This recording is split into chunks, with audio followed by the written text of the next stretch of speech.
TSMC, renowned as the world's largest semiconductor foundry, employs cutting-edge production techniques. Positioned at the forefront of leading-edge chip manufacturing, they stand to capitalize on the ongoing AI hype, producing chips for industry giants like NVIDIA, Apple, AMD and Google. Their unrivaled 3nm semiconductor process enables the creation of top-tier chips powering the world's most advanced hardware. Yet, this superiority comes with substantial costs. TSMC must continually invest in crazy expensive production equipment and R&D to manage and understand their manufacturing processes. Are you wondering if now is a good time to add TSMC to your long-term investments? Well, in today's video, I'll break it down for you. I'll look at the business models and the markets of TSMC, analyze their position by doing a Porter's 5 forces analysis, and look at their latest financial statements. I'll also check the valuation and do a discounted cash flow calculation to determine their fair value.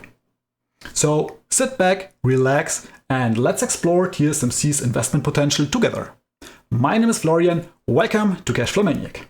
TSMC has the ticker symbol of TSM on the New York Stock Exchange and 2330 on the Taiwan Stock Exchange. They are working in the semiconductor sector and were founded in 1987. At the moment, they have a bit more than 65,000 employees and their headquarters is in Hsinchu City, Taiwan. Their market cap sits at $620 billion at the moment. TSMC is the world's biggest and first ever foundry. But what exactly is a semiconductor foundry?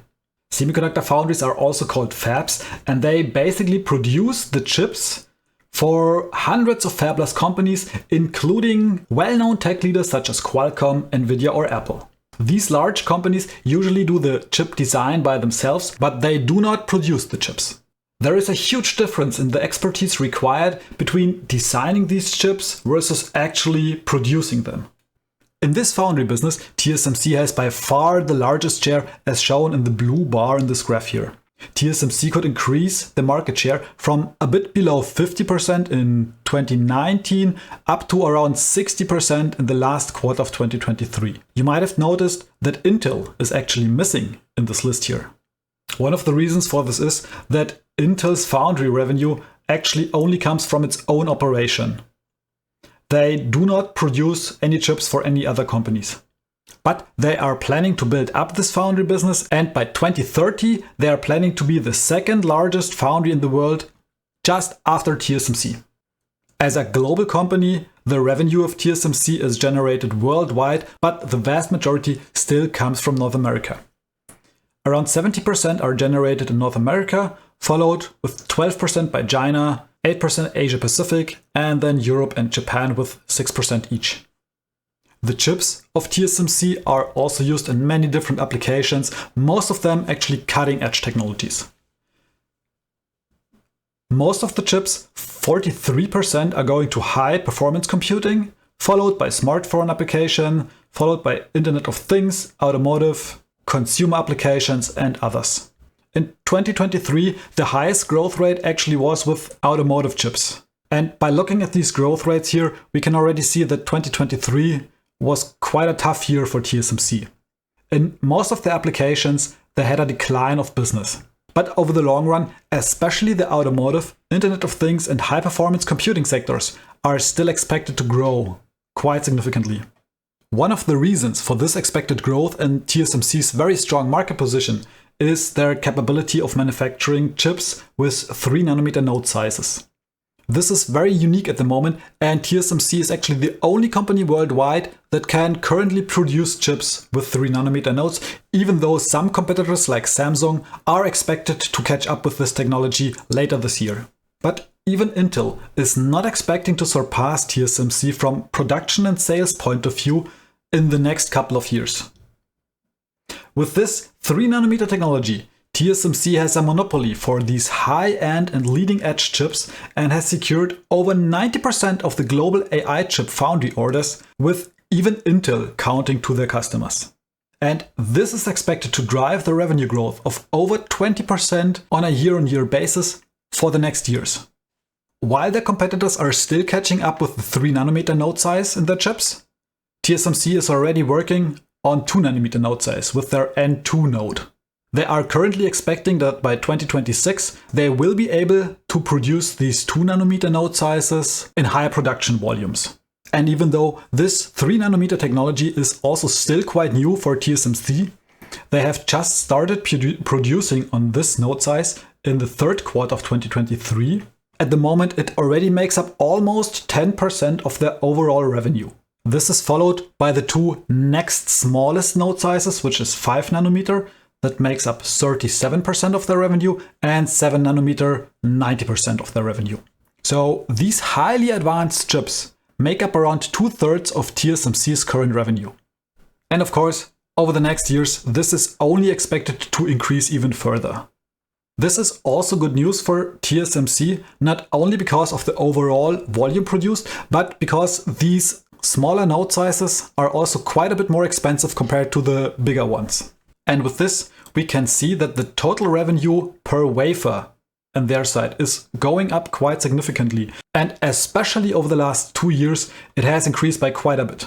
So with them moving to these smaller node sizes, more complex node sizes, they will not only sell more wafers per year, but each of these wafers is also more expensive compared to the larger node sizes. But as you would expect, to produce these cutting-edge chips is neither cheap nor easy.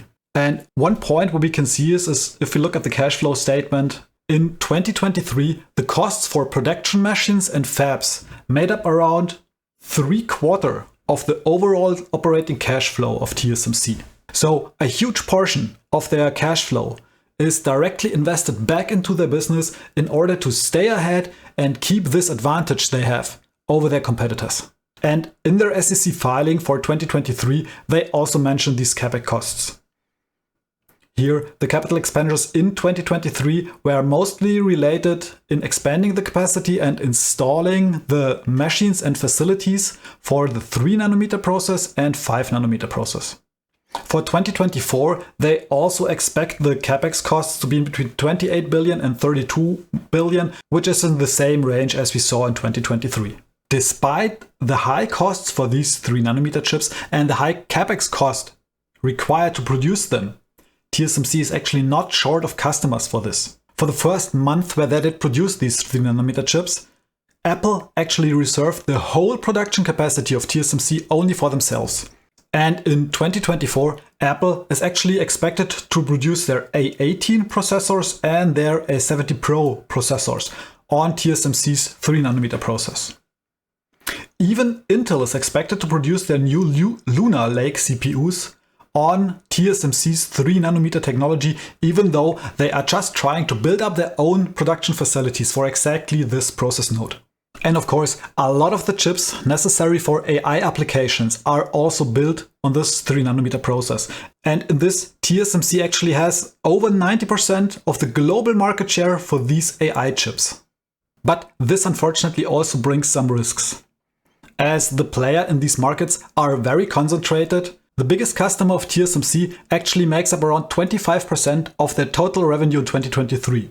Their second biggest customer still makes up around 11%. So the better part of 1/3 of their total revenue is only coming from 2 big players. And even though TSMC doesn't disclose who these customers are, it is quite fair to guess that customer A is actually Apple. The global semiconductor foundry market is actually expected to grow with a CAGR of a bit more than 8% until 2032. And if we dig a bit deeper into the applications, we see that the consumer electronics and the automotive market are expected to grow most. As a Taiwanese company with most of their cutting-edge production plants located in Taiwan, TSMC is quite prone to geopolitical risks. I only want to mention this as a side note here because it is not the focus of this channel, but as it is a substantial risk for TSMC, I still want to mention it briefly here. TSMC is actually addressing these concerns by diversifying their operations to Japan, the US, and also to Germany. However, these foreign plants are usually not using the cutting-edge technology like the 3 nanometer or the future 2 nanometer production process, but they are rather relying on older technologies with bigger production node sizes. Before we jump into the financials of TSMC, let's also have a look at the strategic position by doing a Porter's 5 forces analysis. And first of all, I would estimate the threat of new entrants as quite low. As previously discussed, the foundry industry demands substantial capital investments in R&D, production facility, and equipment. TSMC's technological leadership and strong brand reputation provide it with a distinct advantage in this sector. However, given the dynamic nature of this market, TSMC must continue to make substantial investments to maintain this competitive edge. The threat of substitutes is also quite low. Due to the technological leadership and the advanced production capabilities of TSMC, it is very hard for customers of these high-end chips to switch to other foundries or even build up their own production. The competitive rivalry, on the other hand, is quite high. The semiconductor industry is fiercely competitive, characterized by intense rivalry amongst the key players. And TSMC, as the industry leader in semiconductor foundries, encounters substantial competition from other major players like Samsung, Intel, or global foundries. This rivalry is driven by factors including technological advancement, pricing, strategy, and customer interactions. Speaking of customers, the bargaining power of these customers is quite high. All leading semiconductor companies are customers of TSMC. And these companies do have significant bargaining power. Only 2 of these customers make up more than 35% of the total revenue in 2023, so TSMC is quite dependent on these customers. And even though it is not easy for them to switch the production to other players, they will do it if TSMC cannot price their chips competitively. The bargaining power of their suppliers is somewhere between middle to low. Most of the materials that TSMC is using are commodities and they are widely available.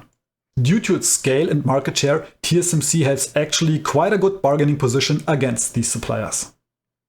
Some materials, such as equipment or certain chemicals, are very specialized and the number of suppliers is therefore quite low. Just look at ASML, for example. In this case, the suppliers do have a better position, but again, the size and long-term relationship with these suppliers do still help TSMC. Overall, even though TSMC is operating in a highly competitive market, I believe that its position is quite strong and its size and lead in semiconductor technology, as well as their production capabilities, give them a very strong position and build a significant moat against their competitors. Before we jump into the financial analysis now, if you do like the video so far, please smash the like and the subscribe button in order not to miss my next analysis. Over the last year, TSMC could actually outperform the S&P 500 by quite a bit. Here we have a performance of TSMC of almost 70% against the 25% of the S&P 500. In the last 5 years, the picture is very similar. Here we have a performance of 250% against the around 90% of the S&P 500, and over the last 10 years, again a similar picture. Here we have a performance of almost 800% of TSMC against the S&P 500 with 225%. The fundamentals of the company are also quite strong, and here we can see a long-term upwards trend in total revenue, net income, and operating cash flow, as well as free cash flow. Unfortunately, in 2023, we can see that all these metrics have decreased compared to 2022 a little bit. And we will always have years like this in a cyclical industry like the semiconductor industry. The main reason for the pullback in 2023 was actually the mobile phone business, which is, as we saw earlier, dominated from the biggest customer of TSMC, Apple. So any weakness in the sales numbers of Apple will also have quite an effect on TSMC. But if we look at the growth trend of the last 5 years, this is not concerning at all. Here we have 5 years growth rate of the total revenue of around 70.5%, net income 20%, and free cash flow almost 9%. The earnings per shares of the last 5 years have even grown by around 20%. The margins are also quite nice for the semiconductor industry, with an operating margin of 42%, net margin 83%, and return of invested capital of around 20%. And the operating margin and the net margin have also been increasing over the last years, and only the return of invested capital have roughly stayed the same between 20 and 25%. So at the moment we are sitting at the lower end of the ROIC. Despite the high capex requirements in this industry, TSMC is still not too leveraged, and they are currently sitting at a long-term debt of around 34 billion US dollars, which is easily covered by their cash on hand of around 47 billion US dollars. Their EBITDA in 2023 has also been sitting at 46 billion US dollars, so even if the company didn't have any cash, they could cover their long-term liabilities with the EBITDA of just 1 year. TSMC is a dividend payer, and the dividends are covered well with the current free cash flow, although with this pullback of free cash flow in 2023, this safety margin was also decreased a bit. Still, the payout ratio of the dividends is well below my threshold, so nothing to worry here. I already mentioned that over the next years, the company is expected to grow with a revenue growth of around 20%, and we can also see this reflected in the revenue forecast as well as in the earnings per share forecast. The price target of the analysts is also quite good, with the majority of these analysts expecting an upside of around 20 to even 35%. This current optimism from the analyst is also reflected in the valuation. And if we compare the current valuation with the 10-year history of the company, we see that EV to EBITDA, PE, and price to cash flow ratios are all sitting on quite a high level. It has been higher in the past, but the majority of the last 10 years, the company has been trading at a lower valuation than what we see today. The picture looks a bit different when we compare TSMC with their competitors. Here we can see that their PE ratio is quite a bit lower compared to their competitors, and if we look at the forward PE ratio, the difference becomes even greater. For EV to EBITDA and price to cash flow ratio, TSMC is sitting right in the middle of the bunch. So compared to their competitors, TSMC doesn't seem to be overly expensive at the moment. As a dividend payer, I also like to check the dividend yield compared to the history. And when looking at the last 5 years, TSMC is again trading rather on the lower end of this dividend yield. At the moment, they do have a dividend yield of 1.43% with a payout ratio of under 6%. The dividend growth over the last 5 years is unfortunately not too high and is only sitting at 8.7%. Here, it is actually very interesting to check the recent history of dividend growth of TSMC. In the past, TSMC has grown the dividend quite significantly, in most of the years higher than 10%, but recently, since around 2017, the dividend growth has come down quite a bit, and over the last years, we even saw 2 years with a negative dividend growth rate until 2023. For my fair value calculation, I used a free cash flow growth rate of around 15% and a net income growth rate of around 16%. 16% reflects around the growth rate we had over the last 10 years, while the free cash flow growth rate is actually only half of what we saw over the last 3 years. In the last 3 years, the free cash flow growth rate of TSMC has increased quite a bit and was sitting closer to 30%. But I do not expect that they can keep up this insane growth rate over the long run, and I even think that these 15% that I used here are rather on the high end side, especially when extrapolating this 10 years to the future. For the price to free cash flow multiple and the PE multiple, I used the exact average values that we had over the last 5 years. For the dividends, we just saw that in the last couple of years, the dividend growth rate has slowed down quite a bit and was getting lower year over year. So even though we see a growth rate at the moment of around 8%, over the long run, I don't expect a dividend growth rate higher than 6.5%. So with these assumptions, I come to a fair value of around 130 US dollars, and with including the margin of safety of 20%, that brings us to a fair value of 103 US dollars at the moment. TSMC is a very interesting company and an absolute powerhouse when it comes to semiconductor manufacturing. As I'm working in the semiconductor industry myself, I am amazed again and again of what they are capable of. With their highly advanced chips, they are in a great position to supply the necessary chips that are fueling the current AI hype. So they are a great example of a toll booth company and have a significant moat, which also gives some pricing power. This also shows in the customer base that includes all big chip designers. It will be very hard for other foundries to challenge the dominance of the company, and while the AI chips currently only make a very small portion of their revenue, there is still a lot of room for further growth, which they also expect with their forecast of 20% growth over the next couple of years. The valuation of TSMC, while not cheap, is far from the high multiples we see for other AI pure plays, and that also might be partially due to the high capital intensive nature of this foundry business. What I didn't discuss in detail today are the geopolitical risks that affect TSMC as a Taiwanese company in particular. The company pays a dividend, but the yield is not too high, and even though the payout ratio is also quite low, they only grow their dividends sporadically. In my portfolio, I'm focusing more on dividend grower. So TSMC doesn't fit too well into my strategy, and even though I do like the company a lot, I am not invested at the moment.